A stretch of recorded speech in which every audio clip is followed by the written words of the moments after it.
Kenapa bisa disebut mad parki? Karena untuk membedakan bahwa hamzah di sini adalah hamzah untuk bertanya.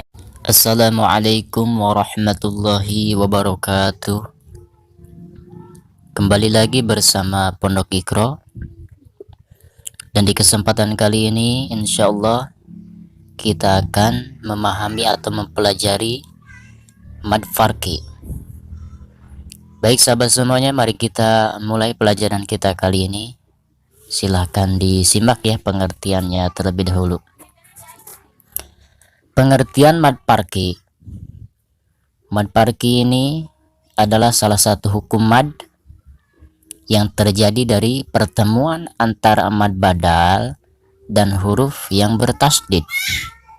Nah, untuk pembahasan mad badal nanti kita bahas di video berikutnya ya. Sekarang kita bahas mad parki terlebih dahulu ya. Kenapa bisa dinamakan mad parki? Nah, karena bacaan mad tersebut itu untuk membedakan bahwa hamzah tersebut adalah hamzah yang digunakan untuk bertanya. Jadi artinya itu apakah, seperti itu ya.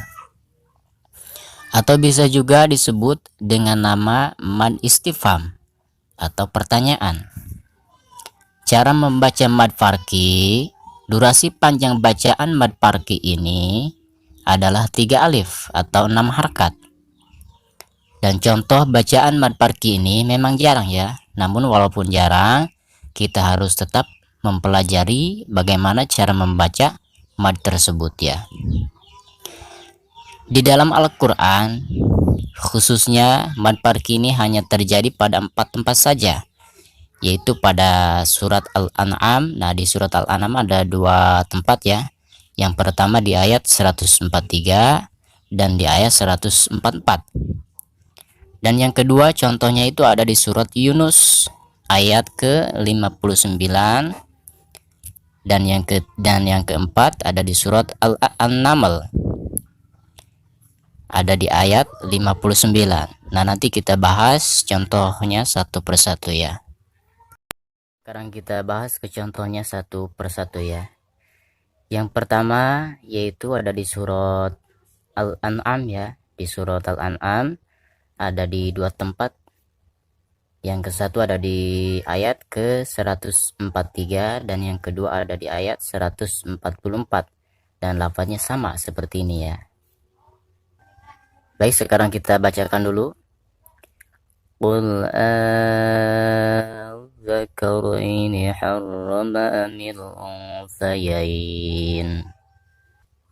Baik, seperti yang sudah kita bahas bahwa mad parki itu adalah pertemuan antara mad badal dan huruf yang bertasdid seperti ini ya. Dan huruf bertasdid yaitu za. Kenapa bisa disebut mad parki? Karena untuk membedakan bahwa hamzah di sini adalah untuk bertanya, digunakan untuk bertanya ya, seperti itu. Nah, untuk membedakannya yaitu dengan cara memanjangkan bacaan hamzah tersebut 6 harkat ya. Jadi cara membaca mad parki itu adalah 6 harkat. Pertama, panjangkan terlebih dahulu 6 harkat, lalu tasdidkan ke huruf yang di depannya yaitu huruf la. Kita bacakan lagi. Qul الذكرين حرم أم الأنثيين. Seperti itu ya. Nah, ini adanya di surat Al-An'am ya. Di 2 tempat ya, sama bacaannya seperti ini. Baik, kita ke contoh berikutnya. Contoh yang ketiga yaitu ada di surat Yunus ayat ke-59 ya. Mari kita bacakan. Bismillahirrahmanirrahim. Qul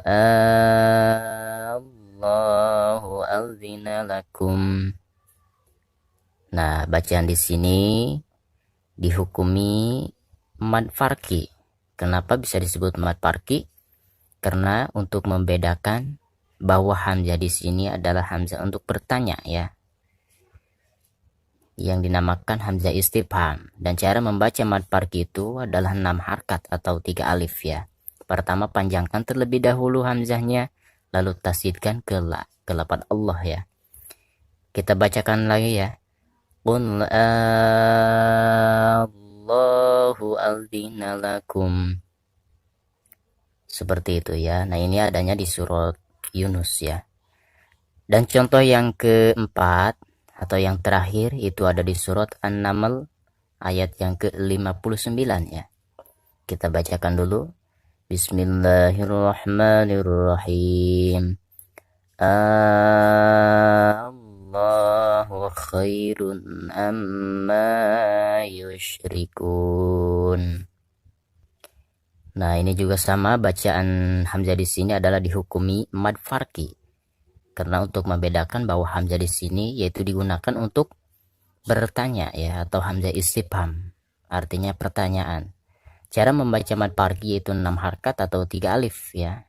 Pertama, panjangkan dulu hamzahnya, lalu ditasydidkan ke huruf la atau ke lafaz Allah ya. Allahu khairun amma yusyrikun. Adanya di surat An-Naml ayat ke-59 ya. Seperti itu.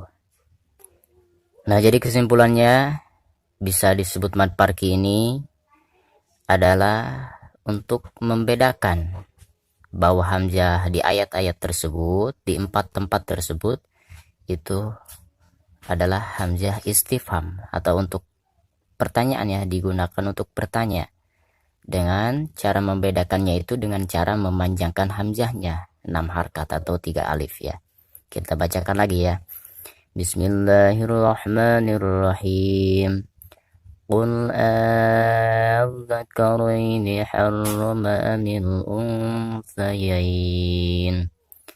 Qul Allahu adzina lakum. Allahu khairun amma yusyrikun. Seperti itu ya. Baik sahabat semuanya, terima kasih. Wassalamualaikum warahmatullahi wabarakatuh.